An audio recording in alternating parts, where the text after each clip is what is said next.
सदगुरु कबीर साहेब की जय। सदगुरु श्री अल्लाह साहेब की जय। बुद्ध मंगल में संत समाज, सत्संग प्रेमी सज्जनों, हम सब कलकत्ता शहर के धर्मतल्ला मैदान में उपस्थित समिति का बैनर लगा है।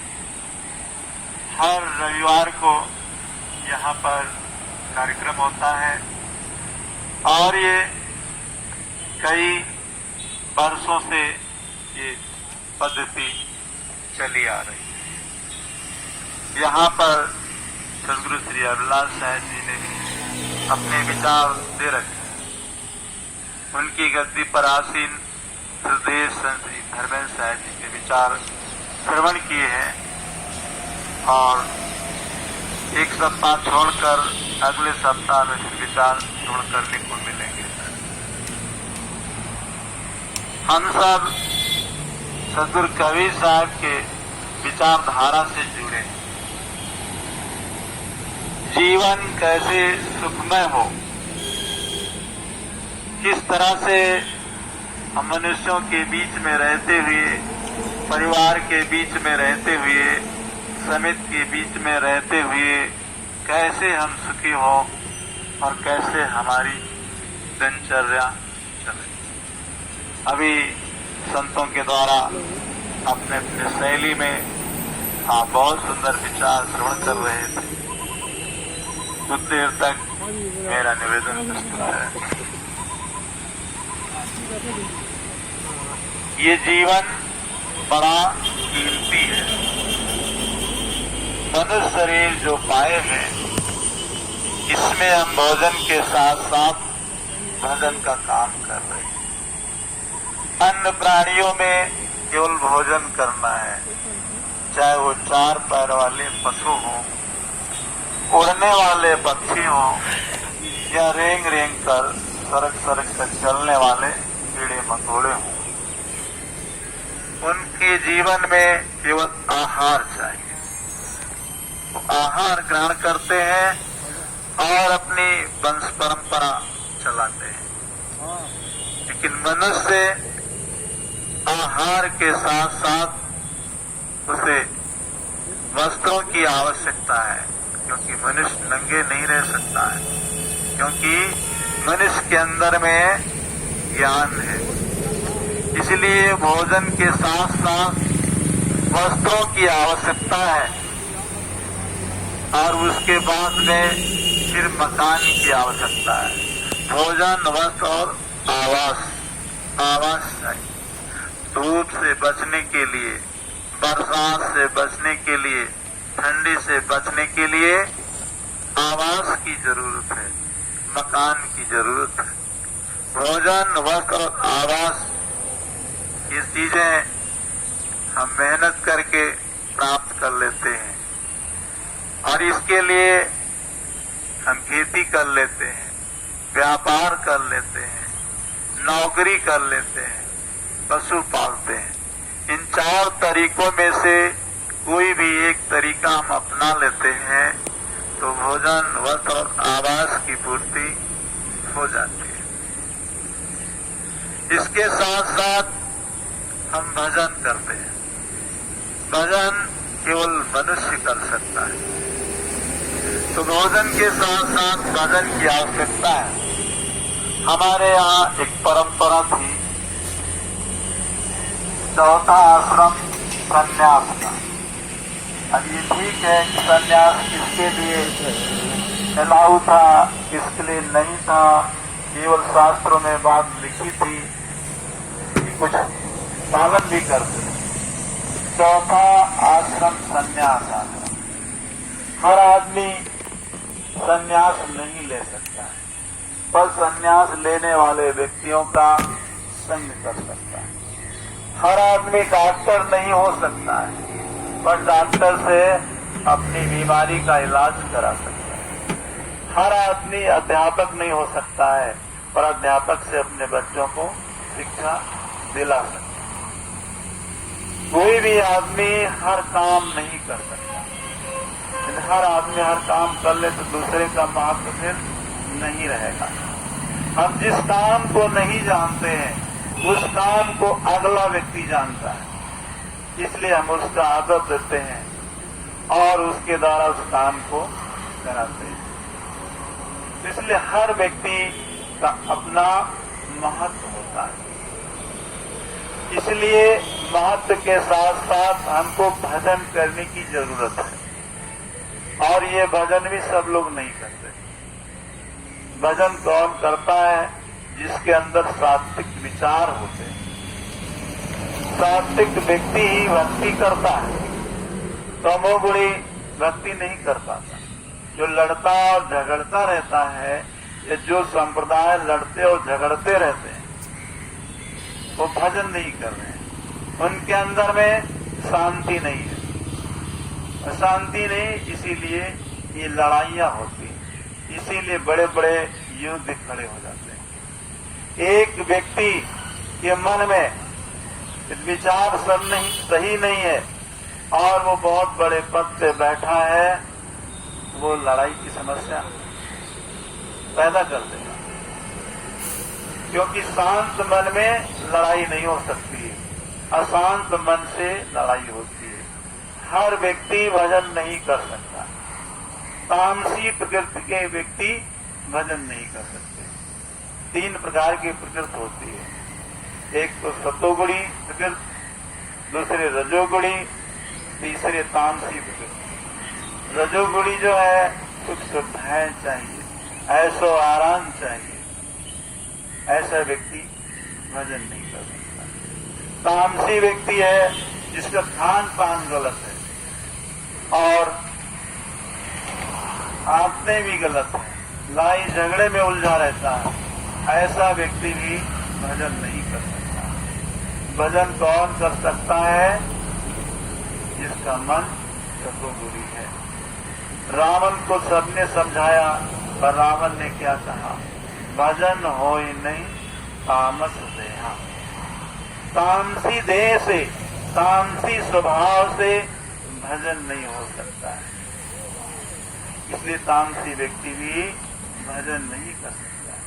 मनुष्य शरीर तो पाया है, पर वो भजन नहीं करेगा, उसका जीवन ऐसे रहेगा। कृष्ण का अज्ञानी करत जीव को हार। इसलिए तामसी ज्ञान है तो हम साधना क्षेत्र में आ गए हैं, भक्ति क्षेत्र में आ गए हैं, इसलिए वहां भी भजन संभव नहीं है।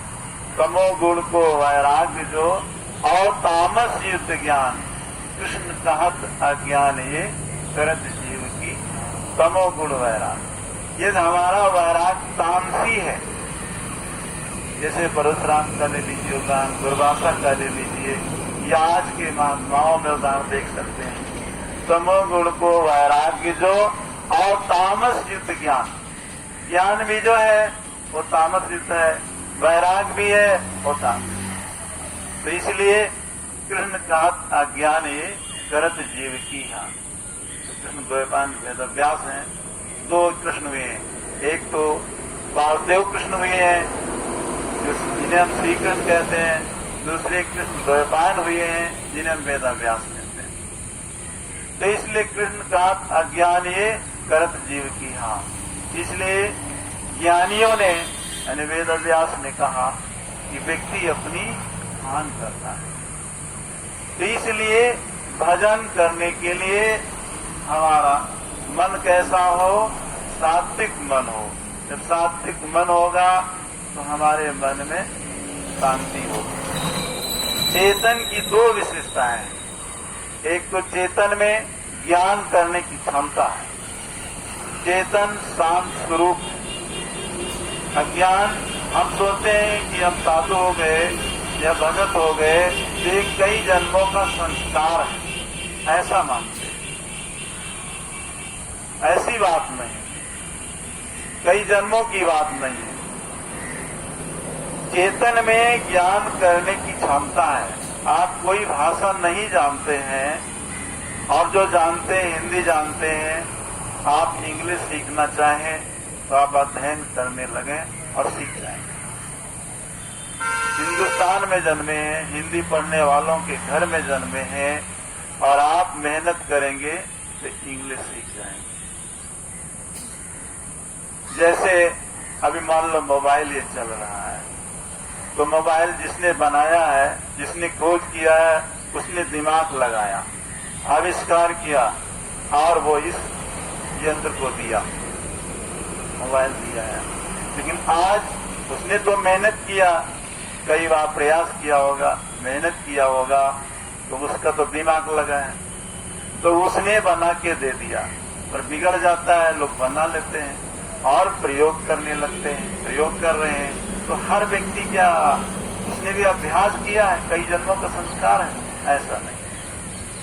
हम भले न चला पाए, छोटे बच्चे और ज्यादा चलाते हैं। तो इस जीव में जानने की क्षमता है, ज्ञान करने की क्षमता है, इसलिए जो हर चीजों को जान सकता है। जानन मात्र जीव है सोई, इसलिए जीव में जानने की क्षमता है। ऐसा तत्व है ये जीव जो नई से नई चीजों के बारे में जानकारी कर लेता है और रख लेता है। और जीव ये शांत स्वरूप है, क्योंकि यदि हमारे पास क्रोध आता है, किसी ने कुछ कह दिया या हमारी कीमत लोग नहीं समझ पाए, तो हम क्या करते हैं, क्रोधित हो जाते हैं। क्रोध किए तो फिर क्या होगा, कितनी देर तक चलेगा क्रोध, क्रोध भी समाप्त होगा। समाप्त हुआ इसका मतलब हमारे स्वरूप में, चेतन में क्रोध नहीं है। हंसने वाली बात किसी ने कहा, हम हंसने लगे, लेकिन कितना देर तक, हमारे स्वरूप में हंसने की क्षमता नहीं है। इसलिए जीव के अंदर में शांति है, जीव शांत स्वरूप है, इसीलिए उसको शांति अनुभूत होती है। अब शांति भंग कब होती, आप इस समय शांत बैठे हैं, शांत हैं, कोई आके कुछ कह दे, गाली दे दे, तो अब मन आपका अशांत हो गया, यानी शांति भंग हो गई। जीव शांत स्वरूप है। पानी भरा हुआ है, किसी ने ढेला के फेंक दिया, तब ढेला पानी में तरंगे उठ गई और वो तरंगे कुछ देर तक चलती रहेंगी और फिर वो तरंगे रुकेंगी तो पानी शांत हो जाएगा। ऐसे ही जीव शांत स्वरूप है, उसकी शांति कब कब भंग होती है, ये उसे समझने की जरूरत है। हमारी शांति भंग न हो, इसके लिए हमें सावधान रहने की जरूरत है। एक व्यक्ति का यदि मन खराब होता है तो मनुष्य एक सामाजिक प्राणी, तो उससे समाज भी प्रभावित होता है। जैसे सम्राट अशोक का एक उदाहरण ले लीजिए कि उनकी दो पीढ़ियां, चंद्रगुप्त मौर्य, उनके बिंदुसार, कलिंग विजय नहीं की और पास ही में था, उससे दूर दूर तक क्षेत्रों पर विजय प्राप्त कर लिया था उनके पूर्वजों ने, पर पास में था, इस पर विजय नहीं मिली थी। तो उन्होंने निर्णय लिया, क्या है, इसको भी हमें जीतना है, संपूर्ण भारत को एक करना है।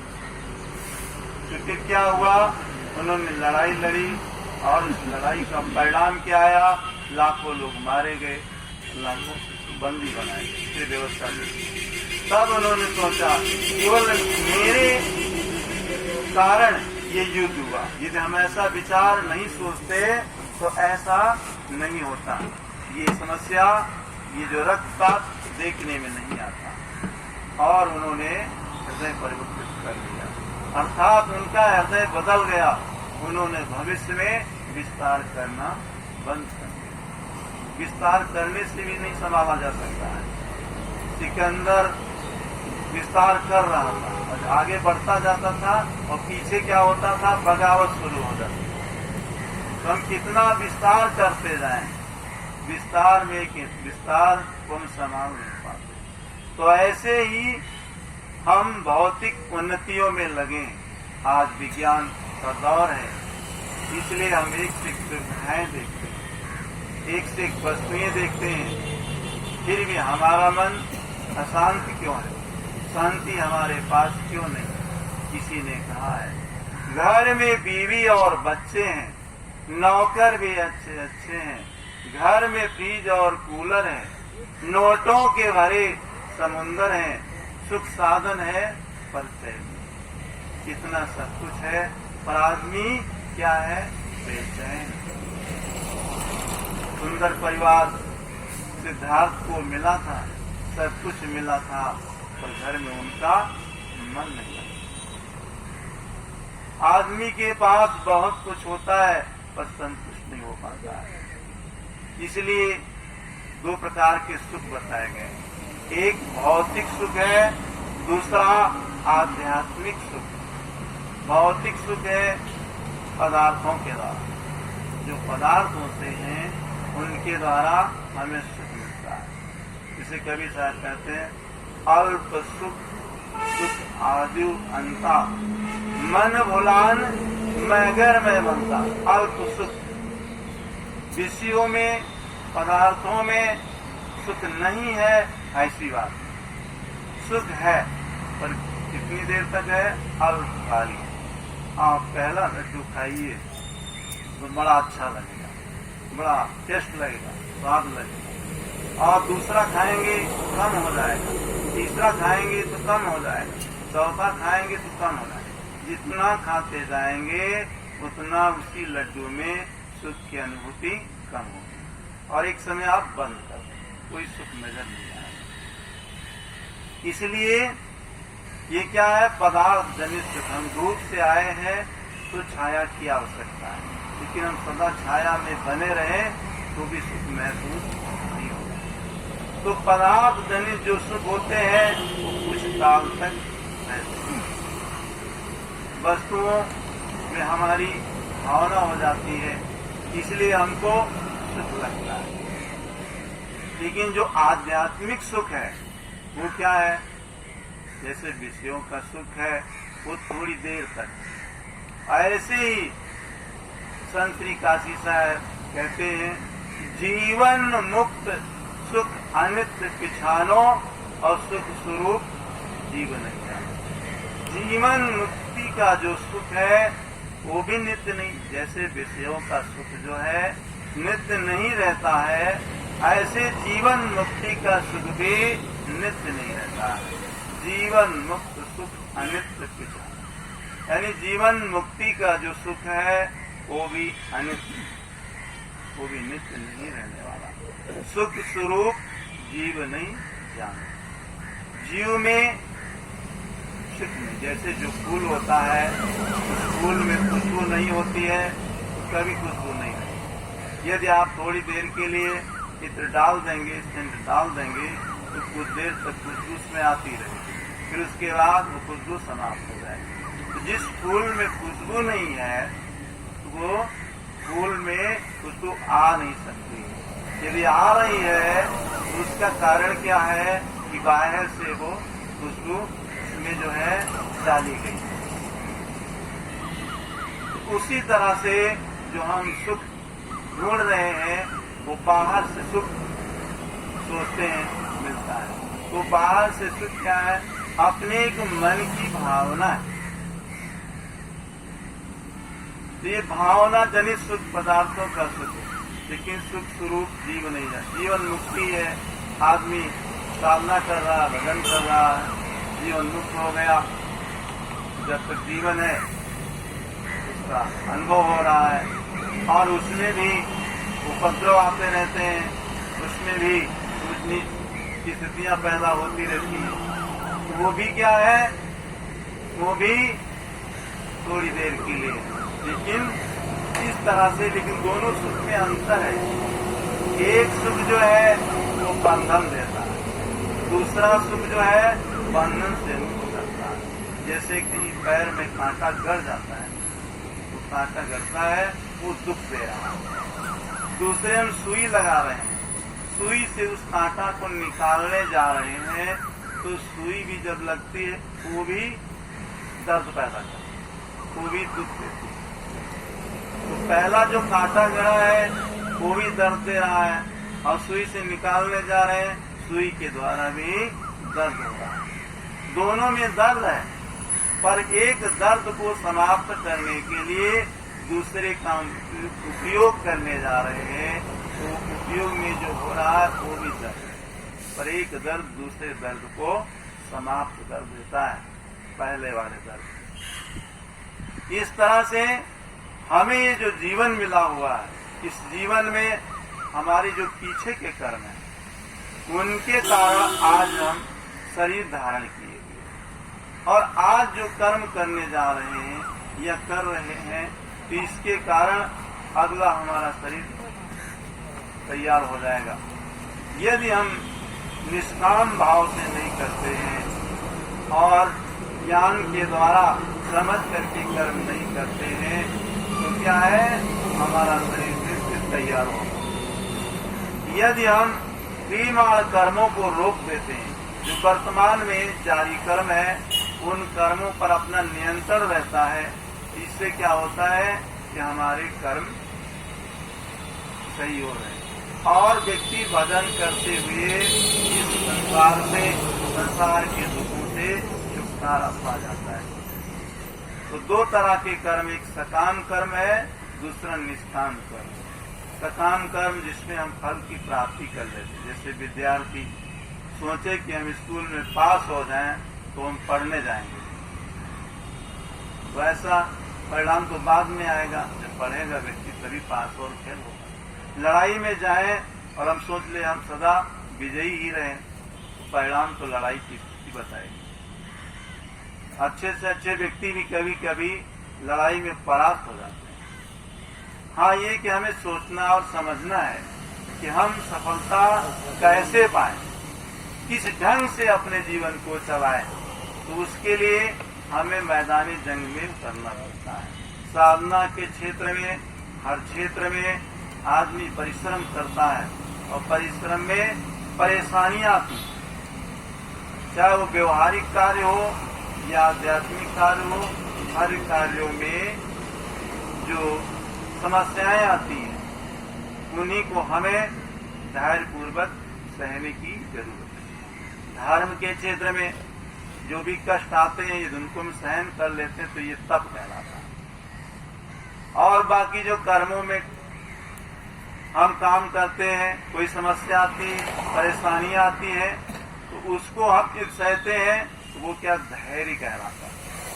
जैसे खेत में काम कर रहा है व्यक्ति, सर्विस में काम कर रहा है, व्यापार में काम कर रहा है,